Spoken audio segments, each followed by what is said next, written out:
ఇంట్లో పంచాయతీ పెట్టకుండా సైలెంట్ గా చేసుకోవచ్చు కదా, కావాలని గెలకపోతే.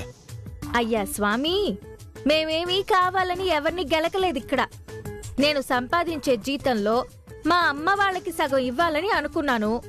ఆ ముక్క మీ అమ్మగారితో చెప్పాను. ఆవిడ కుదరదు అది ఇది అన్నంత మాత్రాన నేను మానేయను. ఏ ఇంట్లో అయినా అమ్మాయి ఒక ఇంటి కోడలుగా వచ్చేస్తే ఆ తర్వాత సంపాదించే సంపాదన అమ్మగారికి ఇస్తానంటే ఎవరు ఒప్పుకుంటారు? దానికి నేనేం అభ్యంతరం పెట్టట్లా, కానీ చెప్తున్నా అనవసరంగా ఇంట్లో ఎందుకు రచ్చా అని. సైలెంట్ గా ఇచ్చేదేదో ఇచ్చుకుంటే ఈ ప్రాబ్లం లేదు కదా. నేనెందుకు అలా దాచిపెట్టివ్వాలి? దొంగ చట్టగా ఎందుకు ఇవ్వాలి? రేపేదో ఒక విధంగా మీ అమ్మ వాళ్ళకి తెలిసినప్పుడు అప్పుడు నన్ను దెప్పి పొడవడానికా? ఇక్కడ సంపాదన అంతా తీసుకెళ్లి మా అమ్మా నాన్నకిచ్చేస్తున్నాను, ఈ ఇంట్లో ఉన్న ఉప్పు పప్పు దగ్గర నుంచి అన్ని బ్యాగుల్లో సర్ది పంపించేస్తున్నానని లేనిపోనివి నా మీద అంటగట్టడానికా? అలా అని ఎవరన్నారు? అంటారు. ఇప్పుడు ఇది అంటారు, రేపు అది అంటారు. నువ్వు మరీ టూ మచ్ చేస్తా ఉండవు. ఇంట్లో ప్రశాంతంగా ఉండేది ఇష్టం లేదా? ఎప్పుడు చూసినా మా అమ్మతో గిల్లి కజ్జలు. నీకు వచ్చే జీతం ఎంత అని మా అమ్మ అడిగితే దాంట్లో సగం అమౌంట్ ఇంత అని ఒక అబద్ధం చెప్పి సైలెంట్ గా మీ అమ్మ నాయనకి పంపించేస్తే అసలు ఈ ప్రాబ్లమే ఉండేది కాదు. ఓ అని పెద్ద నిజాయితీ పర్రాలుగా వచ్చి చెప్పావు. అవును, నేను నిజాయితీగానే ఉంటాను, నీతిగానే ఉంటాను. అబద్ధాలు చెప్పి బ్రతకాల్సిన కర్మ నాకు లేదు. నాకు నీతి నిజాయితీ లేని మనుషులన్నా అబద్ధాలు చెప్పే వాళ్ళన్నా అస్సలు ఇష్టం ఉండదు. అబ్బా, సత్యహరిశ్చంద్రుడి కూతురు దిగొచ్చిందండి. అంత వెటకారమేమీ అక్కర్లేదు. మా నాన్న సత్యహరిశ్చంద్రుడి కంటే గొప్పోడే. ఆయన ఎప్పుడూ ఇలాంటి అబద్ధాలు చెప్పడం గాని మాకు అలాంటి అలవాట్లు నేర్పించడం గాని ఎప్పుడూ చేయలేదు. అన్నిటికీ నా మీద మాత్రం బాగా లేస్తది నోరు. అదే మీ అమ్మగారి దగ్గరైతే ఆ నోటి మీద వేలు దించి కన్నెత్తి మాట్లాడడానికి కూడా ధైర్యం చాలదు. ప్రతాపం అంతా ఇక్కడే. అసలు నీకు చెప్తున్నాను చూడు, నాకుండాలి బుద్ధి నాకు. ఇంకా నేను పడాలా? పడండి మరి.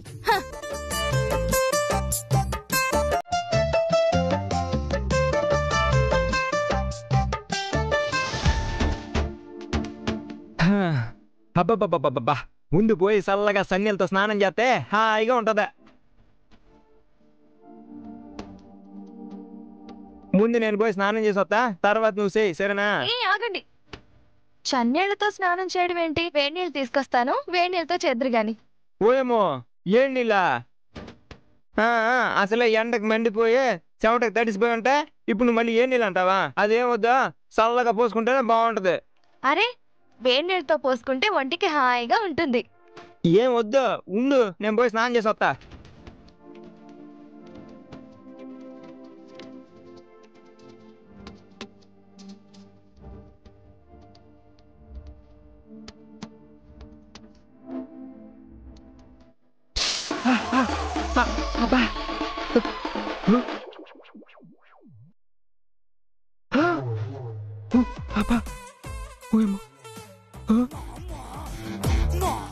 మూటలు మూస్తే అలవాటు లేకుండా మోస్తే ఈ మొత్తం విమానం మొత్తం మోగినట్టు ఉండదా? మండుతుందిరా సామె. సన్నీళ్ళకి ఎట్టుండదే? పూరి ఏ నీళ్ళు ఎత్తాననిందే, ఏ నీళ్ళు పోసుకున్నానంటే తోలు మొత్తం ఊడిపోయిండేదే. అబ్బా, ఇప్పుడు ఎట్రా సామె? ఏం చేస్తాం, మెల్లగా పోసుకుందాంలే.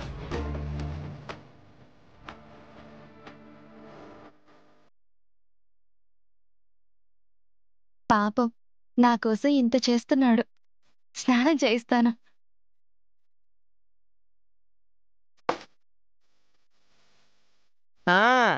తలుపు తీయండి. దేనికి? అరే, తీయమంటుంటే. దేనికబ్బా?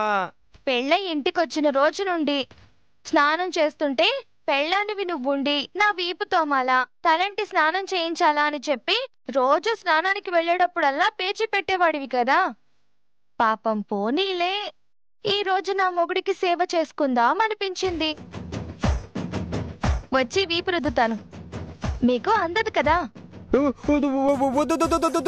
అరే పర్లేదు, నేనొచ్చి వీపు రుద్దుతా. జీవితం అంగట్లో అన్నీ ఉన్నా అల్లు నోట్ల సేననే నా బతుకు చూడు.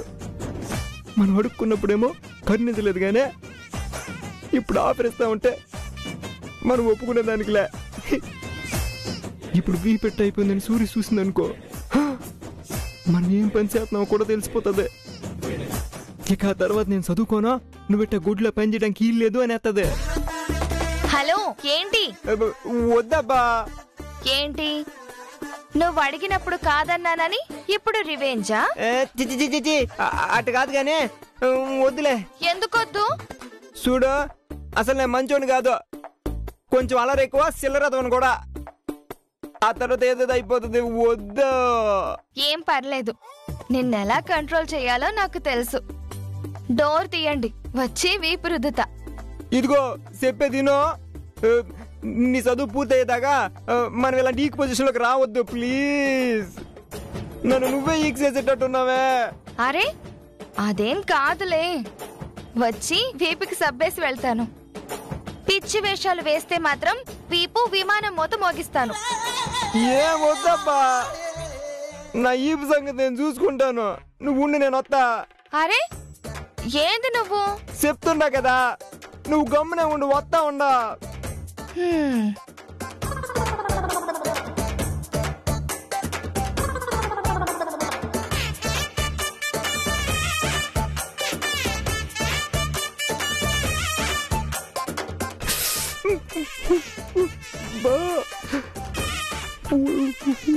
మండుతుంది కదరా సామె.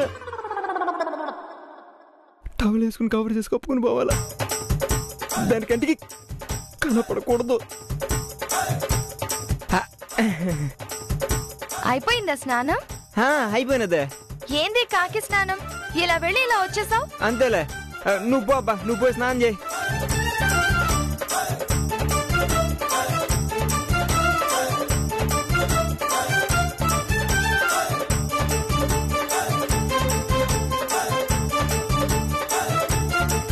పోయమ్మో, ఏందిరా సామి, ఈ మొత్తం రక్తం ఇట్ట కమిలిపోయి ఉండదే.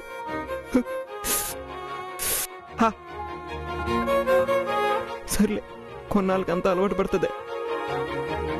దీనికంట ఎంత బాధపడితే అట్ట. అమ్మో, దానికంట పడకుండా జాగ్రత్త పడాలా.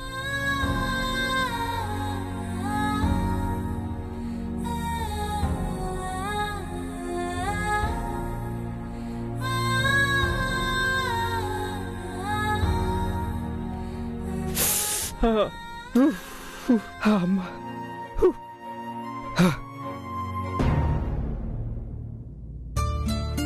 ప్రముఖ నటి షౌకార్ జానకి పద్మశ్రీ అవార్డు.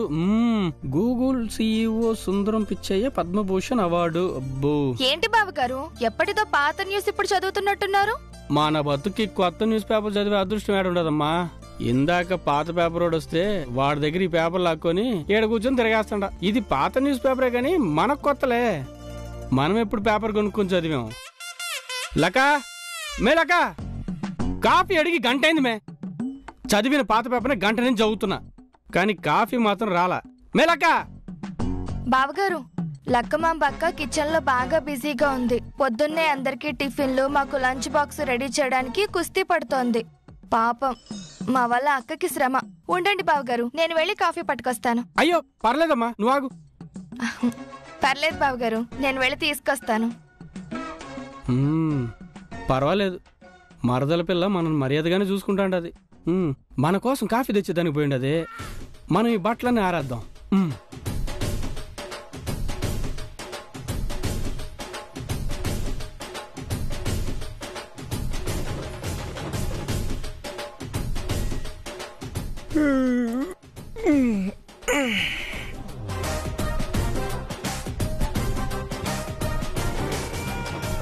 పూరి బట్టలు ఆరేస్తున్నట్టుండదు. పూరికి తెలియకుండా పోయా లటక్కన వాటేసుకుని ముద్దు పెట్టేసుకుంటా.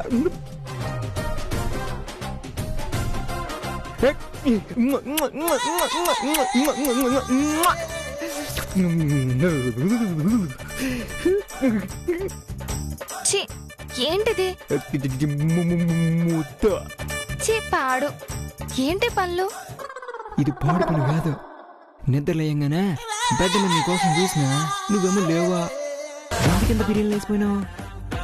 పొద్దున్న మెలకు రాగానే వెంటనే బెడ్ మీద నుంచి లేకుండా పక్కనే ఉన్న పిల్ల కౌగిలిలో కసి వెచ్చగా పడుకుంటే చాలా బాగుంటదా. నువ్వేమో లేవు. దిండుంది కదా, దిండిని కౌగిలించుకుని పడుకోవాల్సిన కర్మ నాకేంది.